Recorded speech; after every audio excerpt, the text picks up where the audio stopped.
Il y a d'autres groupes politiques qui se présentent comme des alternatives. C'est le cas du Front de gauche.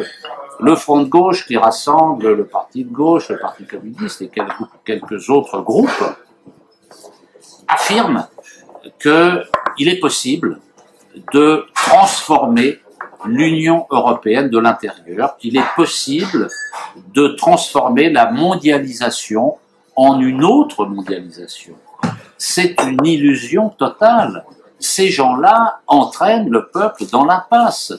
Il n'y a aucune possibilité de transformer l'Union européenne de l'intérieur, pour une raison simple, dont on s'étonne que ces dirigeants du Front de gauche ne le comprennent pas. Pour changer l'Union européenne de l'intérieur, il faut l'accord de tous les pays membres, même pour changer une virgule au traité qui régisse l'Union européenne, le traité de Lisbonne. Nous n'obtiendrons jamais l'accord total des 28 pays membres de l'Union européenne pour changer quoi que ce soit, surtout s'il s'agit de changer en profondeur les règles de l'Union européenne et de remettre en cause tout ce que contient le traité de Lisbonne, c'est-à-dire un véritable manifeste néolibéral. Tout y passe. La nécessité du libre-échange, la nécessité de la circulation des capitaux, des personnes, des marchandises et des services, les 4 libertés, comme ils les appellent. On voit d'ailleurs le résultat avec le libre-échange de la main-d'œuvre.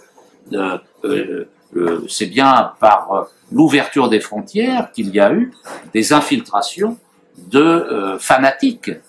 Un a été tué lors des événements de vendredi. C'est quelqu'un qui était entré avec les réfugiés, qui s'était camouflé parmi les réfugiés. Donc, on voit bien à quoi aboutit ce libre-échange généralisé, ces 4 libertés auxquelles il faut mettre un terme.